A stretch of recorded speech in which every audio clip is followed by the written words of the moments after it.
नमस्कार साथियों, मैं रमनजीत स्वागत करता हूं आपका अपने YouTube चैनल शिक्षा विहार में। आज की इस वीडियो में हम कक्षा 11 की राजनीति विज्ञान की प्रथम पाठ्य पुस्तक भारतीय संविधान सिद्धांत एवं व्यवहार का सेकंड चैप्टर भारतीय संविधान में अधिकार का सेकंड पार्ट आपके लिए लेके आए हैं। यदि आपने वीडियो का फर्स्ट पार्ट नहीं देखा है तो वीडियो के डिस्क्रिप्शन में जाइए, आपको लिंक मिलेगा और आप वो पार्ट अवश्य देखिए। फर्स्ट पार्ट में हम समझ चुके हैं कि मौलिक अधिकार है क्या और मौलिक अधिकारों की आवश्यकता क्यों पड़ती है। साथ साथ में हम अधिकारों के घोषणा पत्र के बारे में अपनी एक समझ विकसित कर चुके हैं और साथ ही हमने अपने 6 मौलिक अधिकारों के बारे में चर्चा प्रारंभ कर दी है, जिसमें हम समानता के अधिकार और स्वतंत्रता के अधिकार पर विस्तृत चर्चा कर चुके हैं। आज की इस वीडियो में हम शोषण के विरुद्ध अधिकार, धार्मिक स्वतंत्रता का अधिकार, संस्कृति एवं शिक्षा का अधिकार, संवैधानिक उपचार का अधिकार और साथ साथ में राज्य के नीति निर्देशक सिद्धांतों के बारे में हम विस्तृत चर्चा करने वाले हैं। तो चलिए साथियों, शुरू करते हैं अपनी आज की वीडियो भारतीय संविधान में अधिकार का सेकंड पार्ट। तो साथियों, आज हमारा तीसरा जो मौलिक अधिकार है जिसे हम अपना समझने वाले हैं, तो तीसरा मौलिक अधिकार है शोषण के विरुद्ध अधिकार। इस अधिकार में हम उस अधिकार की बात करते हैं जो हमें शोषण से मुक्ति प्रदान करता है, कि हमारा कोई व्यक्ति शोषण नहीं कर सकता। किन मामलों में शोषण नहीं कर सकता? जो हमारा भारतीय संविधान हमें अधिकार प्रदान करता है। अगर हम बात करें कि जो हमारा पूरा भारतीय समाज है या पूरा हमारा देश है, जिसमें लाखों करोड़ों लोग गरीब हैं, दलित, शोषित और वंचित वर्ग से हैं, इन लोगों का कहीं ना कहीं किसी न किसी तरीके से शोषण हो रहा है, किया भी जा रहा है। ऐसे शोषण को हम अपने देश में किस प्रकार से रोकें, उसके लिए ही ये हमारा अधिकार है। उदाहरण के लिए, दलित और शोषित वर्ग तो हो गए, लेकिन जो एक तरीके से कमजोर वर्ग है, जैसे हमारे बच्चे कमजोर वर्ग हैं, कहीं ना कहीं महिलाओं की स्थिति कमजोर स्थिति है, ग्रामीण परिवेश की महिलाएं हैं जो वो आर्थिक रूप से सक्षम नहीं है, सांस्कृतिक रूप से उन्हें दबाया जा रहा है, सामाजिक रूप से उन्हें दबाया जा रहा है। तो उस वर्ग का हम किस प्रकार से शोषण होने से रोक सकते हैं, उस तीसरे अधिकार में हमारी बात की गई है। इस प्रकार के एक शोषण में लोगों को दास बनाकर खरीदा और बेचा जाता है। आपने बहुत बार सुना होगा मानव तस्करी के रूप में, कि बच्चों को भी, महिलाओं को भी खरीदा और बेच दिया गया, उनसे अपना काम करवा रहे हैं। इन दोनों ही प्रकार के शोषण को हमारा संविधान प्रतिबंधित करता है। यानी कि हमारे संविधान के अनुच्छेद 23 में, मैं इसे हाईलाइट करता हूं साथियों, अनुच्छेद 23 में मानव के साथ दुर्व्यवहार और बाल श्रम पर प्रतिबंध, कि हम मानव के साथ दुर्व्यवहार, गलत तरीके से हम बात नहीं कर सकते, गलत तरीके से उनके साथ व्यवहार नहीं कर सकते।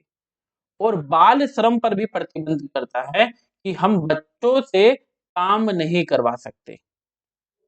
अब यहीं से हमारा एक दूसरा अधिकार उभर के आ जाता है, कि अगर हम बच्चों से काम नहीं करवाएंगे तो हम उनको शिक्षित करेंगे। अब अगर हम बात करें अनुच्छेद 24 की, जो हमारे शोषण के विरुद्ध अधिकार का दूसरा और अंतिम अधिकार है, बालकों के नियोजन या रोजगार पर प्रतिबंध। नियोजन मतलब एक तरीके साथियों होता है रोजगार। तो हम बालकों से, बालक और बालिकाओं को रोजगार में नहीं लगा सकते। तो ये था हमारा शोषण के विरुद्ध अधिकार। फिलहाल अभी हम चलते हैं अपने अगले अधिकार, धार्मिक स्वतंत्रता का अधिकार पर।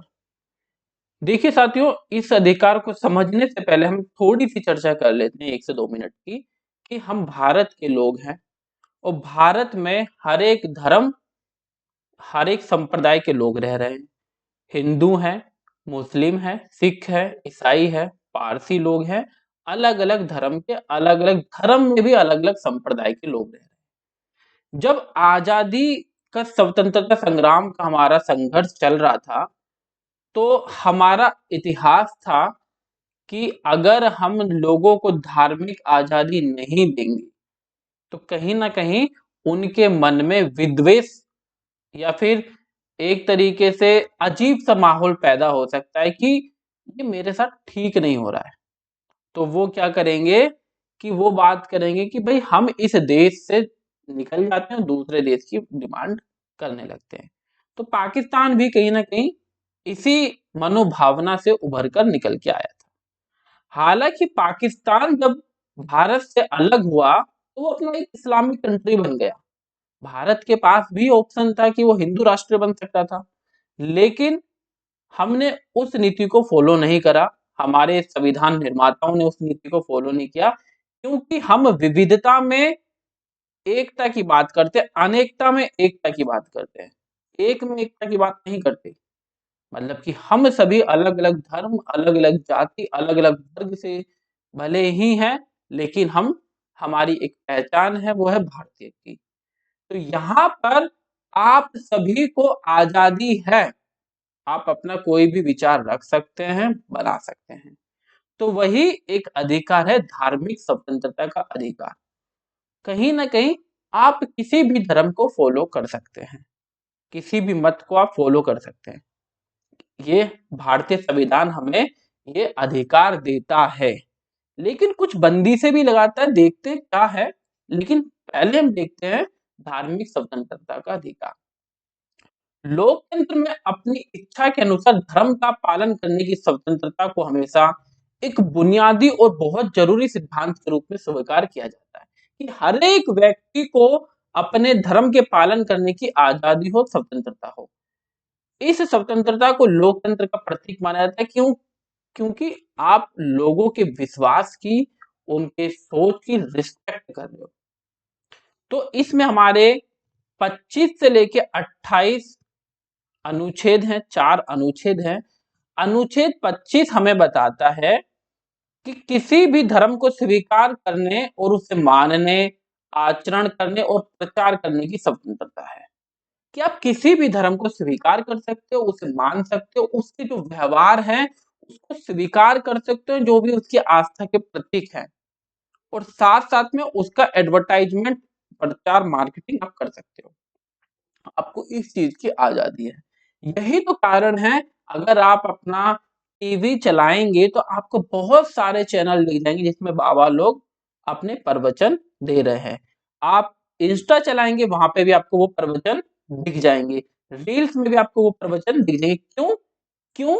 क्योंकि हमें धार्मिक बात करने की आजादी है, हमें किसी भी धर्म को स्वीकार करने की आजादी है। तो ये है हमारा अनुच्छेद 25। अनुच्छेद 26 हमें धार्मिक कार्यों के प्रबंधन करने की स्वतंत्रता, यानी कि व्यक्ति को अपने धर्म के लिए संस्थाओं की स्थापना व पोषण करने की स्वतंत्रता है। कि कोई भी व्यक्ति अपना जो धार्मिक कार्य कर रहा है उसका मैनेजमेंट कर सकता है। उदाहरण के लिए, मैं अगर कल को एक धर्म की स्थापना करना चाहूं तो मैं एक किसी भी धर्म की स्थापना कर सकता हूं, और धर्म में मैं किस तरीके से उसका मैनेजमेंट करूंगा वो भी मैं यहाँ पे कर सकता हूँ। मैं पूरी संस्था की स्थापना कर सकता हूँ। आप बहुत सारे संस्थाओं को इस तरीके से जानते होंगे। जानते हैं तो कुछ कमेंट बॉक्स में जाइए, उसका उत्तर आप जरूर दे सकते हैं। अनुच्छेद 27 हमें बताता है राज्य किसी भी व्यक्ति को ऐसे कर देने के लिए बाध्य नहीं कर सकता जिसकी आय किसी विशेष धर्म या संप्रदाय की उन्नति से आई हो। यानी कि मैंने एक धर्म की स्थापना कर ली साथियों, और मेरे कुछ फॉलोअर्स ने, मेरे कुछ अनुयायियों ने मेरे को मेरे धर्म को फैलाव करने के लिए कुछ पैसा दिया। क्या दिया साथियों? पैसा दिया। तो अब राज्य यानी देश भारत, हमारे जो मेरे पास पैसा आया है, जो मैं अपने धर्म के प्रचार प्रसार के लिए कर रहा हूं, उस पर टैक्स नहीं लगा सकता, क्योंकि वो मेरे धर्म के लिए, मेरे धर्म के प्रचार प्रसार के लिए आया है, क्योंकि उससे मेरे धर्म की उन्नति वगैरह होगी।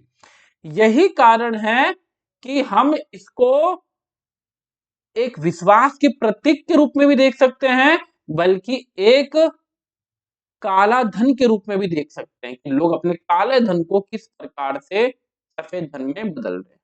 खैर, इस बीच में हम नहीं पढ़ेंगे। फिलहाल अभी हम इतना समझते हैं कि आप अगर किसी धर्म की स्थापना करते हैं तो आपको जो पैसा आएगा उस धर्म को चलाने के लिए, संप्रदाय को चलाने के लिए, वो टैक्स फ्री होगा। उस पर आपको सरकार को एक भी टैक्स, 1 रुपया भी टैक्स नहीं देना पड़ेगा। टैक्स को आप भली भांति जानते होंगे कि अगर आप कोई भी चीज खरीदते हैं तो उसमें आप सरकार को टैक्स देना पड़ेगा। अगर आप कुछ निश्चित सीमा से एक आय कमा रहे हैं, वेतन कमा रहे हैं, आपकी सैलरी, तो सरकार को आपको टैक्स देना पड़ेगा। लेकिन धार्मिक मामले में ऐसा हम किसी प्रकार का टैक्स नहीं दे सकते, या सरकार नहीं ले सकती। अब हम देखते हैं अपना अनुच्छेद 28। अनुच्छेद 28 हमें बताता है कि यदि राज्य या सरकार के द्वारा कोई शैक्षणिक संस्थान चलाया जा रहा है, जैसे कि हमारे स्कूल, विद्यालय, सरकारी विद्यालय, तो उसमें किसी धार्मिक शिक्षा नहीं दी जा सकती कि आप किसी धर्म को बढ़ावा दें, तो ऐसा नहीं हो सकता। साथ साथ में अगर हम बात करेंगे तो ये धार्मिक आपको आजादी है, भाई आप कुछ भी धर्म मानिए। हो सकता है कि भाई हम कुछ ऐसी प्रथाएं भी चला लें जो कि गलत है। उदाहरण के लिए हम बोलने लगे कि हम नर बलि देंगे, यानी कि हम जानवरों की बलि देते हैं तो हम नरों की, इंसानों की बलि देंगे, भाई ये हमारे धर्म में चल रहा है। क्या ये सही है? गलत है। हम छुआछूत को मानेंगे भाई, हम कि अपने निम्न वर्ग से कुछ खाएंगे पिएंगे नहीं, क्या ये सही है? गलत है भाई, चाहे वो कितने भी बड़े धर्म का भाग हो। अगर आप 3 तलाक की बात करें, जिसमें हम बोलते हैं तलाक तलाक तलाक, तो कहीं ना कहीं हम तलाक ले लेते हैं, हमें कोई सरकारी या न्यायिक प्रक्रिया को फॉलो नहीं करना पड़ता। अगर कोई पुरुष और महिला शादी करी, उन्होंने आपस में, पुरुष ने महिला को बोल दिया तलाक तलाक तलाक, तो तलाक हो गया, महिला की स्थिति कहाँ गई? तो ये कहीं ना कहीं कुरीतियां हैं, नैतिक रूप से गलत है। तो धार्मिक स्वतंत्रता पर कुछ प्रतिबंध भी हैं, कुछ बंदिशें भी हैं कि भाई आप कुछ भी नहीं कर सकते, कुछ भी फॉलोअर्स नहीं बढ़ा सकते, कुछ भी प्रचार प्रसार नहीं कर सकते। क्या प्रतिबंध हैं? एक तो लोक व्यवस्था की, जनता के बीच में कोई व्यवस्था गड़बड़ाए ना। नैतिकता हो, नैतिकता मतलब कि वो सही हो, नैतिकता मतलब वो सही हो, किसी को उससे ठेस ना पहुंचती हो। स्वास्थ्य के आधार पर सरकार धार्मिक स्वतंत्रता पर प्रतिबंध लगा सकती है। धार्मिक स्वतंत्रता का अधिकार असीमित नहीं है, मतलब पहला नहीं, आप कुछ भी कर सकते हैं। कुछ सामाजिक बुराइयों को दूर करने के लिए सरकार इंटरफेयर कर सकती है धर्म में। जैसे कि मैंने आपको उदाहरण दे दिया, जाति प्रथा का खात्मा, 3 तलाक का खात्मा, उसी प्रकार के तमाम, जैसे नरबली वगैरह, ये ऑलरेडी सरकार खत्म कर चुकी है। फिलहाल अभी हम चलते हैं अपनी अगली स्लाइड पर। हमारी अगली स्लाइड में जो हमारा 5वां मौलिक अधिकार है, संस्कृति और शैक्षिक अधिकार, बहुत आसान मौलिक अधिकार है। तो सबसे पहले हम समझते हैं संस्कृति होती क्या है। तो साथियों, एक बड़ा क्षेत्र कोई भी हम ले सकते हैं, चाहे भारत ले लें, या फिर आपका गांव ले लें, या आपका शहर ले लें, या आपका मोहल्ला ले लें। वहां के लोग जो भाषा बोलते हैं, जो कपड़े पहनते हैं, जिस तरीके का आपस में बिहेवियर, बर्ताव करते हैं, किस प्रकार के विचारों को फॉलो करते हैं, वो उनकी संस्कृति है। तो संस्कृति और शिक्षा, शैक्षिक अधिकार, ये हमारा है 5वां मौलिक अधिकार। हमारा संविधान, अगर हम तकनीकी भाषा में देखें, तो हमारा संविधान मानता है कि विविधता हमारे समाज को मजबूत बनाती है। ये हमारे समाज को कमजोर नहीं, बल्कि क्या बनाती है? मजबूत बनाती है।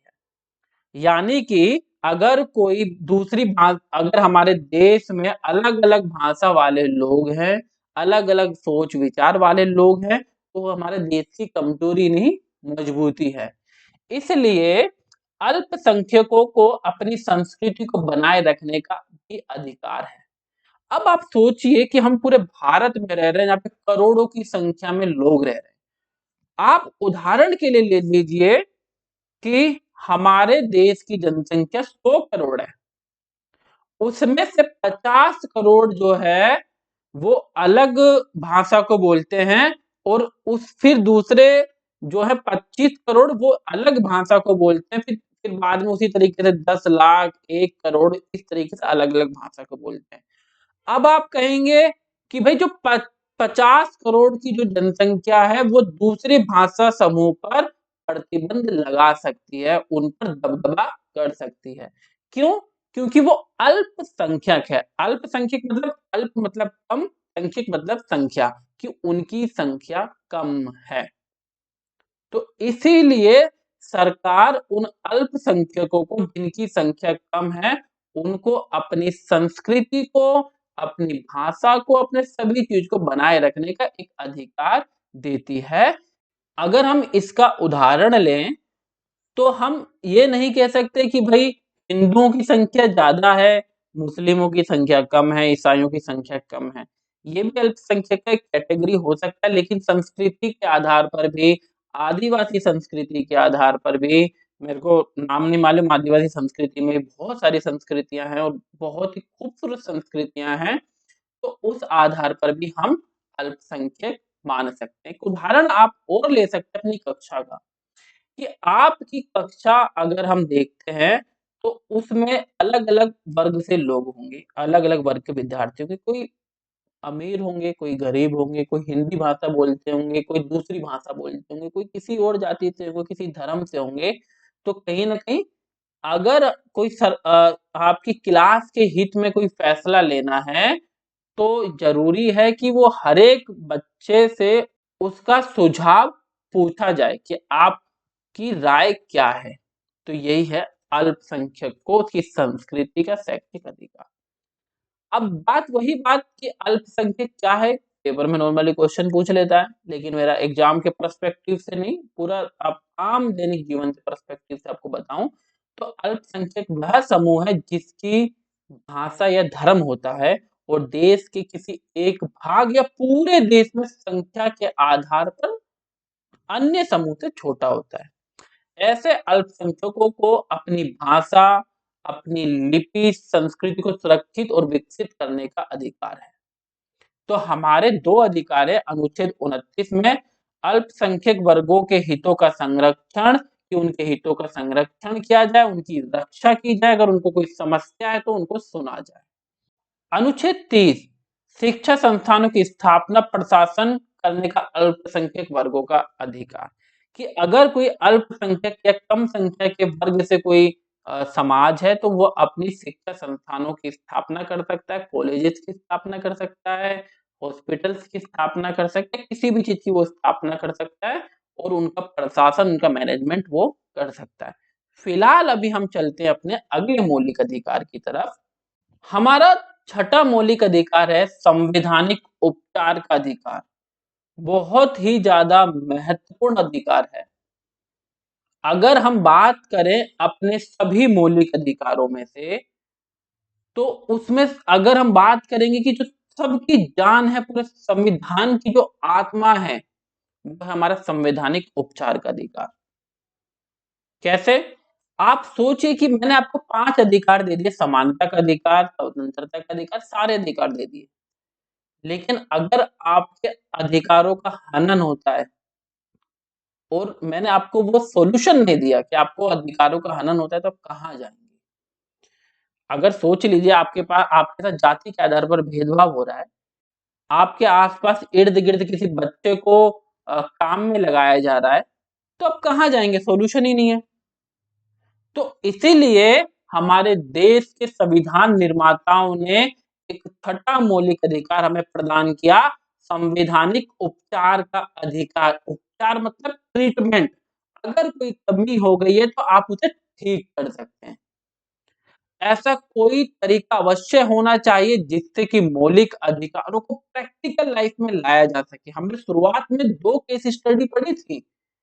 एक माचल लालुंग की केस स्टडी पढ़ी थी हमने और एशियाई खेलों से संबंधित एक केस स्टडी पढ़ी थी कि माचल लालुंग किस प्रकार से अपनी जवानी और बुढ़ापे के जीवन को जेल में गुजार देता है। अगर मौलिक अधिकार को प्रैक्टिकल लाइफ में हमारे जीवन की भागदौड़ में नहीं लाया जा सकता तो वो कहीं न कहीं एक सिद्धांत बनकर रह जाएँगे।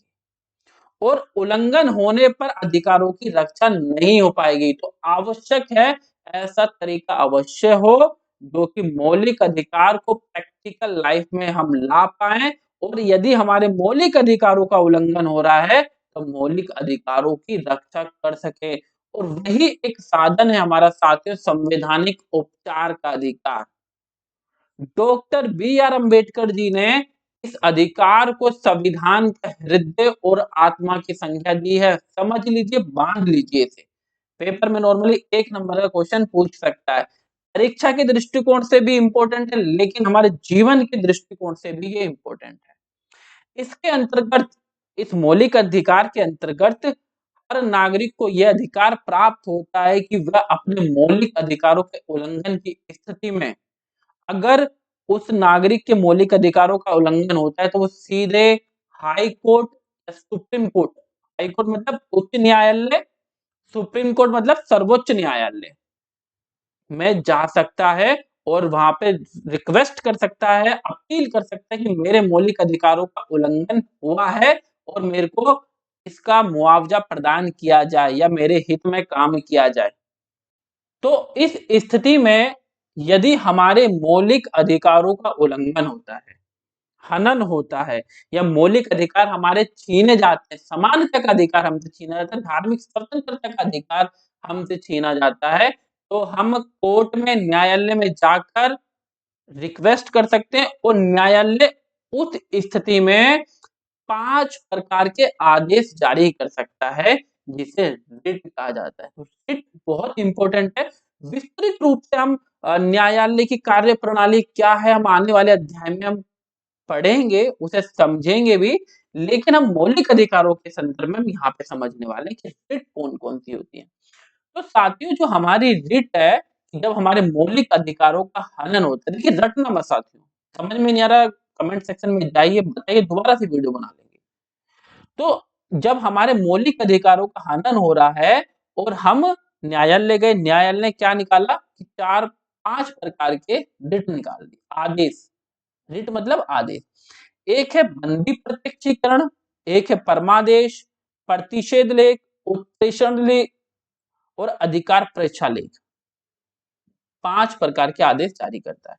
पांचों को हम विस्तृत रूप से समझते हैं। विस्तृत रूप से क्या, उनकी पारिभाषिक रूप से हम समझते हैं। तो अगर हम पहली रिट की बात करें तो पहली रिट है हमारी बंदी प्रत्यक्षीकरण। कि बंदी मतलब कौन होता है, कैदी। कि अगर किसी कैदी को गिरफ्तार किया गया है तो उसका प्रत्यक्षीकरण मतलब कि उसे हमारे सामने प्रस्तुत करिए। तो इस आदेश के द्वारा न्यायालय किसी गिरफ्तार व्यक्ति को न्यायालय के सामने प्रस्तुत करने का आदेश देता है। कि यदि किसी व्यक्ति को अगर किसी ने गिरफ्तार कर लिया गैर कानूनी रूप से, किसी भी रूप से, तो हम मौलिक अधिकारों के हनन के रूप में हम न्यायालय जा सकते हैं और न्यायालय उस स्थिति में एक आदेश निकालेगा और जो गिरफ्तार व्यक्ति है उसको न्यायालय के सामने प्रस्तुत करने का आदेश देगा, जिससे कि जो भी प्रक्रिया है, न्यायिक प्रक्रिया है, वो आगे बढ़ पाए। सेकंड है हमारा परमादेश।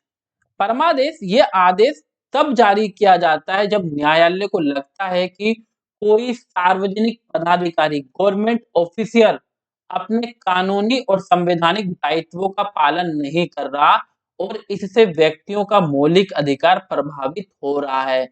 ये उस सरकार, इंस्टीट्यूट के लिए, किसी संस्था के लिए, सार्वजनिक पब्लिक ऑफिशियल के लिए या सार्वजनिक पदाधिकारी के लिए तब जारी किया जाता है कि जब उसे लगता है कि मौलिक अधिकारों का हनन हो रहा है, व्यक्तियों के मौलिक अधिकारों का हनन हो रहा है। हमारा तीसरा जो रिट है, अधिकार परीक्षा।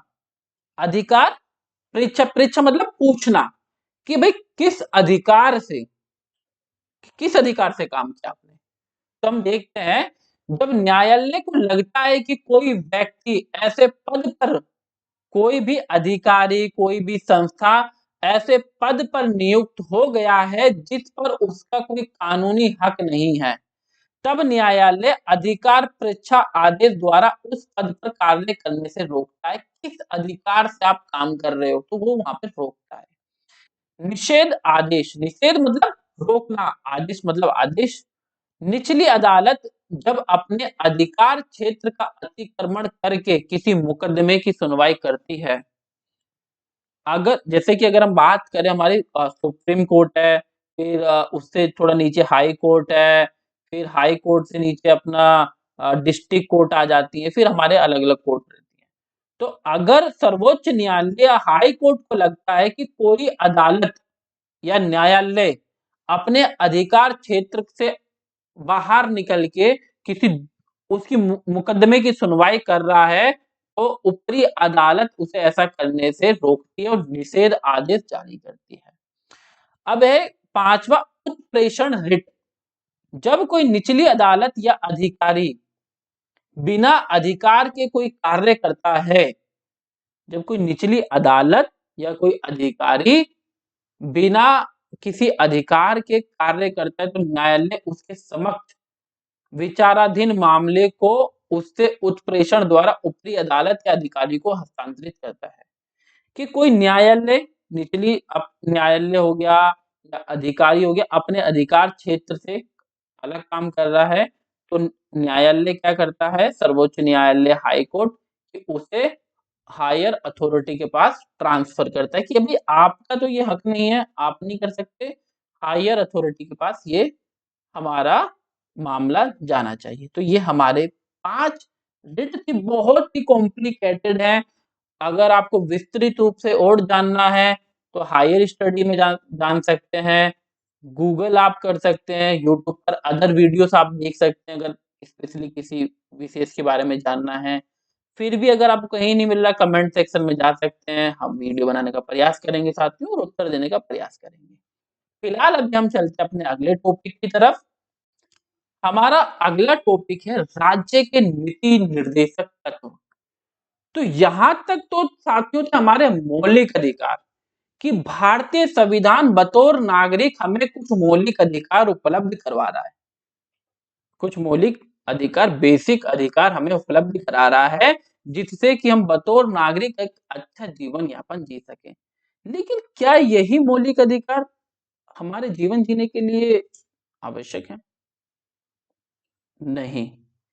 संविधान निर्माताओं को पता था कि स्वतंत्र भारत को अनेक चुनौतियों का सामना करना पड़ेगा, गरीबी का सामना करना पड़ेगा, पर्यावरण का दुष्प्रभाव का सामना करना पड़ेगा, हॉस्पिटल की सुविधाओं का सामना करना पड़ेगा, बच्चों की एजुकेशन की समस्याओं का सामना करना पड़ेगा। तो बहुत प्रकार की समस्याएं उस हिसाब से थी और जो आज भी है। इसमें सभी नागरिकों को समानता में लाना और सबका कल्याण करना एक बहुत बड़ी चुनौती थी।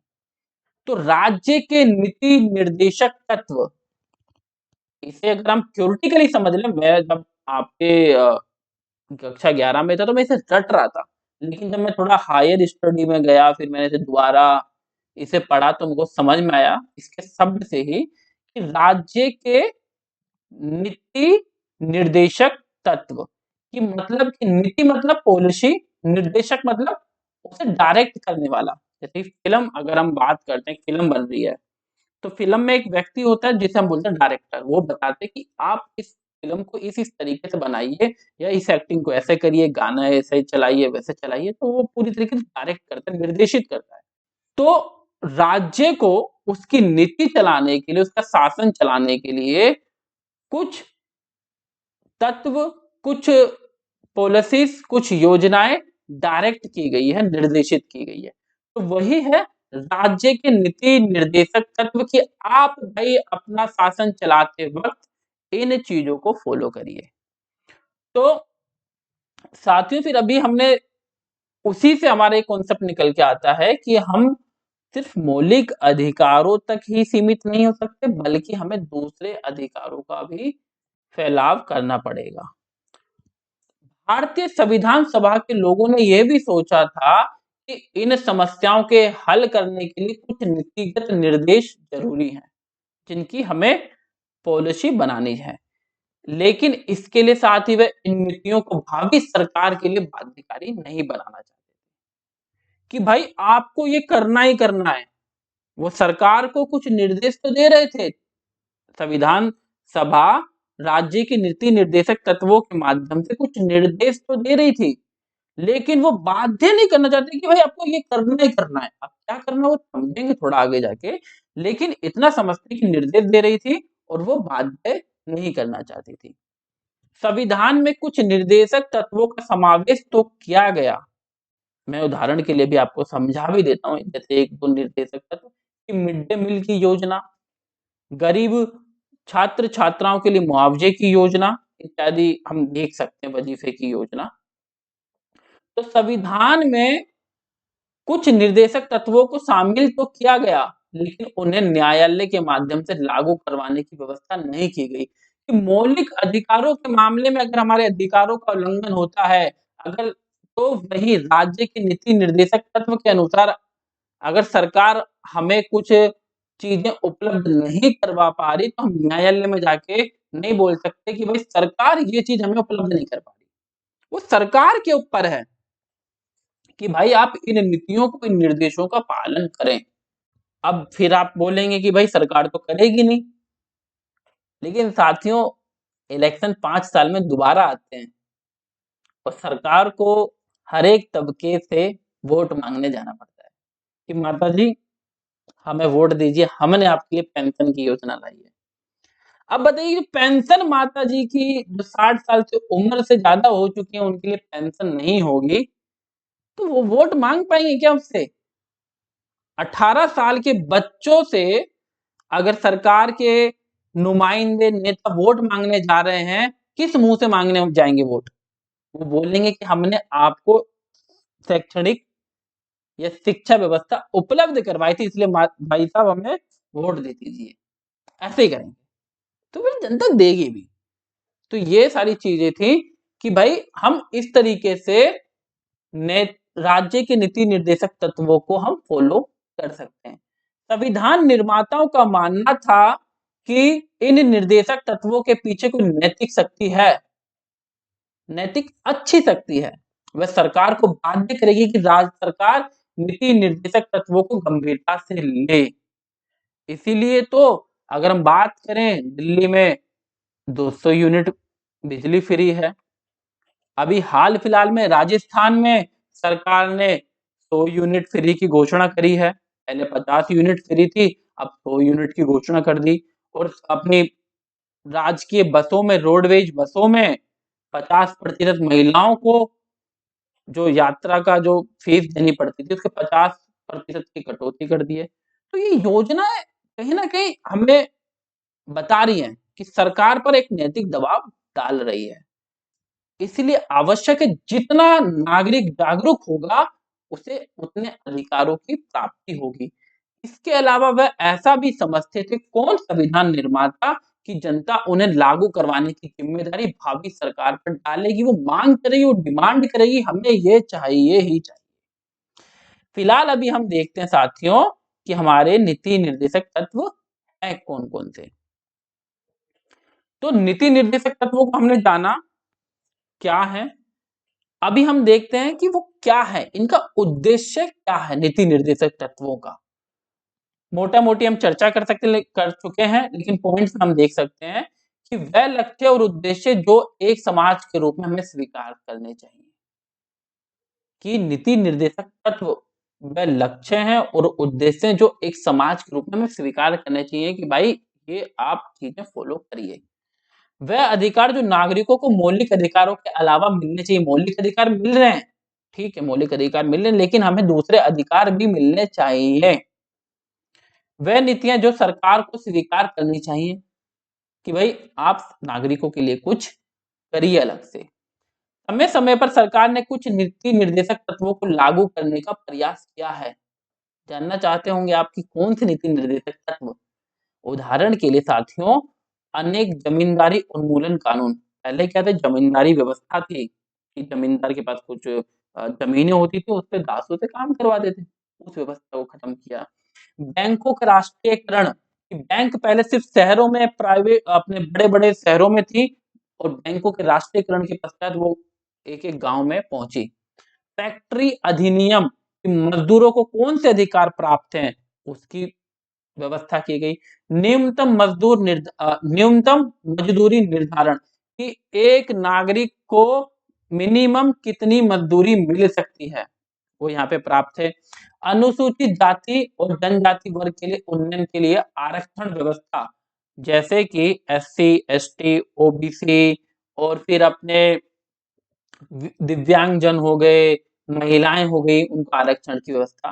शिक्षा का अधिकार कि भाई 6 से 14 साल तक के बच्चों के लिए शिक्षा तो मैंडेटरी है, लेकिन अच्छी गुणवत्ता शिक्षा भी आप उपलब्ध कराइए, वो भी आप उपलब्ध करा सकते हैं। पूरे देश में पंचायती राज व्यवस्था लागू करना, जिसमें आप सरपंच चुने जाते हैं, क्योंकि आप विधायक के पास तो जा नहीं सकते बार बार काम करने के लिए, तो पूरे देश में पंचायती राज व्यवस्था लागू करवाना। रोजगार गारंटी, मनरेगा कहाँ से निकल के आया, राज्य के नीति निर्देशक सिद्धांतों से। स्कूली बच्चों के लिए दोपहर का भोजन, मिड डे मील का भोजन कहाँ से निकल के आया, राज्य के नीति निर्देशक सिद्धांतों से। अभी राजस्थान के स्कूलों में मुख्यमंत्री बाल गोपाल योजना चल रही है, जिसमें बच्चों को दूध मिल रहा है। कहाँ से निकल के आया, राज्य के नीति निर्देशक तत्वों से निकल के आया कि हम इस क्षेत्र में काम करना चाहते हैं। फिलहाल हम अपनी अगली स्लाइड पर चलते हैं साथियों, जो हमारी अंतिम स्लाइड होने वाली है। उसमें राज्य के नीति निर्देशक तत्व, उद्देश्य क्या है, नीतियां क्या है, हम एक बार समझ रहे होंगे कि साथियों जो हमारे राज्य के नीति निर्देशक तत्व हैं वो संविधान के भाग 4 में अनुच्छेद 36 से 51 के बीच उपस्थित हैं। उद्देश्य क्या है इसका, लोगों का कल्याण करना, सामाजिक और आर्थिक न्याय स्थापित करना, जिससे कि सभी को न्याय मिल पाए। साथ साथ में अंतरराष्ट्रीय शांति को बढ़ावा देना, अंतरराष्ट्रीय स्तर पर शांति को बढ़ावा देना, जीवन स्तर को ऊंचा उठाना, संसाधनों का समान वितरण है कि सभी व्यक्तियों तक सभी संसाधन रिसोर्सेस बराबर पहुंच पाए, हाई क्वालिटी का जीवन यापन हो पाए, विदेशों में शांति स्थापित हो। तो ये है इसके उद्देश्य। नीतियां क्या क्या है, समान नागरिक संहिता, मद्यपान निषेध, मद्यपान मतलब कि दवा दारू ये बंद कर दी गई, जैसे कि गुजरात में, बिहार में दारू बैन है। और घरेलू उद्योग को बढ़ावा देना, पशुओं को मारने पर रोक, ग्राम पंचायतों को प्रोत्साहन, ये इत्यादि हम देख सकते हैं कि नीतियां हैं। तो साथियों ये था हमारा पूरा अध्याय 2 भारतीय संविधान में अधिकार। उम्मीद है आपको पूरी 2 वीडियो में, 2 पार्ट में पूरा चैप्टर कंप्लीटली समझ में आया होगा। अगर फिर भी कहीं आपको समस्या रहती है तो आप कमेंट सेक्शन में जाके विस्तृत रूप से आप अपनी समस्या लिख सकते हैं, जहाँ पे हम आपका उत्तर देने का प्रयास करेंगे। अगर आपको लग रहा है तो आप गूगल भी कर सकते हैं और अन्य रिसोर्सेज भी आप देख सकते हैं। फिलहाल अभी के लिए इतना ही, बाकी आपका सहयोग हमें चाहिए, अपने दोस्तों के साथ शेयर करिए, अपने स्कूल के व्हाट्सएप ग्रुप में शेयर करिए। धन्यवाद।